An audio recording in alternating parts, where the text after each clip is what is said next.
John, say good morning. Good morning. How are you? Oh, hi, John. Oh, hi. Hi. Lift that microphone up just a little. You might need to hold it. See, it's a little limp. I know. That's what she said. All right. Anyway. Delicious. What? Oh, that's the wrong button. That's what she said. There we go. All right, John, for if you don't know, you're the gentleman who made quite a splash in the media on Thursday. Something very interesting happened. Why don't you just set it up for me as it happened? We're just driving down Ohio, and this big blue bus tries to cut up in front of us, and we let it go in front of us. What time of day was this, by the way? It was like 7:30 at night. Oh, wow. So darkness was approaching. Oh, yes. So you saw the bus, and at what point did you think something's not right here? While I was on the side of the road trying to get onto the road, it was veering in and out. Ooh. Well, actually, yeah, you took some video, and at one point, this person almost clocked the telephone pole, keep just inches away from it, I do believe. Yep. So what was your first instinct? Your first thought probably wasn't, well, this is some kid who stole a bus. Nope, not at all. Me and her both thought that it was like a student driver, like a new bus driver. Mm-hmm. So I thought they were having difficulty driving the bus. You know, somebody else brought up another point. Like sometimes, unfortunately, people have had like a stroke while they're driving. Like medical conditions. Yeah. Could be that or... So... now, from watching the video, I think at one point you get to the intersection of Griffin and Ohio, right? Yep, that's correct. Now, was it a flashing red or was it a solid red? I think it was a solid red. So, what possessed you to? I mean, what went through your mind? Like, okay, what are we going to do about this? This kid could kill somebody or himself. The whole entire time I was trying to get him to stop. Just to go get in the bus and stop it. Flashing your lights at first before you got out? No, she wouldn't let me. I was like, put on your emergency lights so like people know like there's something happening in front of us. And right. She was like, no, don't distract them. Your lady friend. So you get to the intersection and then you decide to jump out? Yep. Just jumped out and ran for the bus. I'm just curious. So this was obviously a 12-year-old boy. What was his first reaction to you stepping on the bus? It actually took him quite some time to realize that I was there. Really? What? Yeah. I was standing in the stairway, and it took him about 10, 15 seconds to even like acknowledge that I was there. Well, what? Well, the funny thing about that is he probably was, once he got that thing rolling, he was probably terrified. Yeah. Oh boy. When he finally did acknowledge you, recognize you, what came out of his mouth?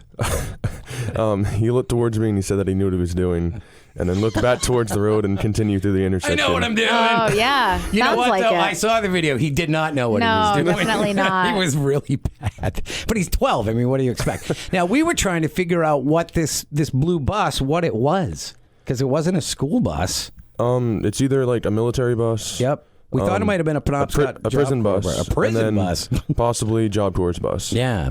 Because didn't we see some blue buses when we were there? I think so. Which was the same day, and it's sort of out that way. It is out that way. Yeah, I don't know. I'm not sure. So, okay, once you obviously said, well, look, little Billy, or whatever his name is. But I'm sure that's what he said. You're going to have to step aside here, and I'm going to pull this thing over so everybody stays safe. I mean, that was my thought process when I got on the bus. Right. I was looking at him like, hey, it's over. Like, just stop now. Nope, he looked at me and said that, and then we went through the intersection, and I sat down because I didn't know how fast we were going to be going. Right. And then once we got through the intersection, barely through it, I kind of took over and was like, all right, you need to get in the back now. He hopped off the bus and just walked down the road. Seriously? So once you decided to commandeer the bus from him, he didn't put up a fight? No, not at all. You're a big dude, so I am sure he was terrified. But it's really fascinating. So now what did you then do with the bus? Just pull it over to the side and call the cops, or? We're already on the phone with the cops at this point. Yeah. Oh, okay. We have been down the road most of the way. And at this point, I did stop the bus like in the middle of the road to like try to go get the kid because I didn't want him like running in the road or something. Right. And then I was like, I can't leave the bus here. So I pulled over to the side and then left it there and then got back into the car and then just followed him down the road for about half a mile. Did he seem like he was disoriented at all, or? I don't know. There's definitely something like wrong with him or something. I don't know what it was. But That's terrified at that point. Yeah. Like, oh, what did I do? Well, also, yeah, but from what I understand, the keys were not in this thing, so that's where it gets interesting because I don't know. That's what they say. Right. So, so the police get there, and were they surprised that you sort of took matters into your own hands like that? I don't know if most people would do that. Actually, that day he just thanked me. Mm-hmm. He didn't really comment too much on it because I don't think he knew that I pulled it over. Right. But then the next day when he called me in, like, he did thank me a lot, and he gave me that challenge going and everything. That's cool. Now, the interesting thing about the aftermath of this is this thing is kind of... I saw an article when I Googled it the other day from KTLA, which is a television station in Los Angeles. So, wow. Are you getting calls from people from the media? Oh, yeah. Bet, yeah. I'm going to be... well, thanks for doing this. Thanks for taking the time for a little old us, you know? Really? I'm going to be FaceTiming someone from somewhere. Have you heard from like CNN or anybody like that? Like that? Has it gone that big? Someone said CNN talked about it, but... This is CNN. But I have no idea. ABC nationally wants to talk to me. They've been trying to get a hold of me. You actually have a pretty deep voice. Say this is CNN. Come on, just do it. You don't have to. So that's interesting. What about television talk shows? Have you been anybody? Has that happened yet? No. No, really? I really think if Ellen calls you, by the way, can you let me know? Because my friend Katie would lose it. She wants to. She's listening right now, and I mean, I think that I think we should go on Ellen. Why wouldn't you be on Ellen? Right. This sounds like something Ellen would talk Sabrina about. can dance with Ellen. And then I That'd be can great. come. It'll be a whole thing, and we'll take a bus. Get it? And you can drive. No? No, Okay. I don't think he's taking that. I don't have a license. Oh, well, there you go. Actually, on that matter, when I actually did get called in to go to the police station, I thought I was going to get in trouble because I quite literally just hijacked the bus off the road. Right. And then I drove, without a license, so I thought I was going to get in trouble. Well, hopefully but just the opposite, right? I they mean, let that slide. Yeah. Their wacky sense of humor usually only pertains to their Facebook page, but I'm glad they cut you a break. Yeah. But so now, would you do it again? You probably would, wouldn't you? I think everybody. Most definitely. Yeah, absolutely. Well, now I think. I mean, do you think that maybe you should look into a career in driving a bus? Right. Or? No, not at all. Not something. I don't want to sit on my butt all day. Oh, okay. God, All that's right. funny. Well, I think that's Interesting. a really awesome thing that you did, and I don't know. I feel bad for this kid. I'm glad you think quick quick on your feet, man. I don't know that I would. I don't know that most people would have done that. I mean, I don't know what I would have done. You just would have called the cops. I would have called the cops for sure. But then it's, I've been like, stay away from that thing. All right.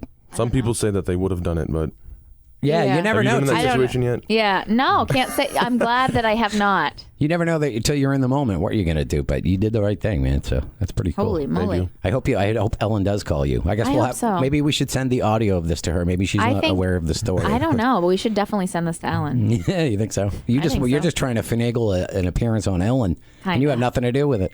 No, but See, you hear the bing. Your phone agrees with me. Well, John, that was it's incredible. I'm glad you came in to talk to us. I think that's really cool. The Bangor Daily's probably interviewed you, right?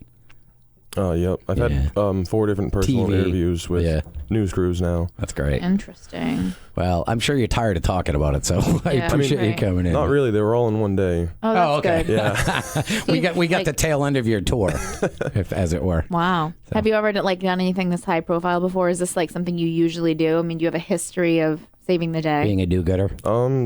Yeah, but I've never got the praise for this kind of stuff before. Oh, okay. So tell us a secret do-gooder thing you've done that we don't know about. There was one winter that I was out in Orono, and this lady had fallen, I guess, out of her Jeep. She was getting groceries, and she fell and slipped on the ice, and she was outside crying for help. Oh. Aww. And after the third yell, I finally realized that someone needed help. Right. So then I attended to her and brought her in her house. Wow. Aww. I mean, if she would have hit her head, it was freezing rain out, and it was That's 10 awesome. o'clock at Wow. night. Yeah, The world could use a little more kindness like You're that. such That's a good Bowie. Yeah, Bowie. Yeah. All right, John. Well, thanks so much for joining us. I wish we had something for him. Wish we could procure or something. I mean, what do you want? I don't know. I'm just saying. I wish we had what something. What are you into? Do you want a bite of my tart? A little tart. You guys have tickets to Disturbed? I don't think we do, actually. I don't. I don't think we do have tickets for that. If we do, if I do, I'll. If we do, I'll let you know because I'll just message you on Facebook. We'll try to scrounge up something for you. We'll find you That'd something. be sweet. Disturbed. Rock on. Yeah. All right, John. Well, thanks for coming in, man. I totally appreciate it. It's so cool. Thanks for having me. And thanks for Thanks, doing dude. that.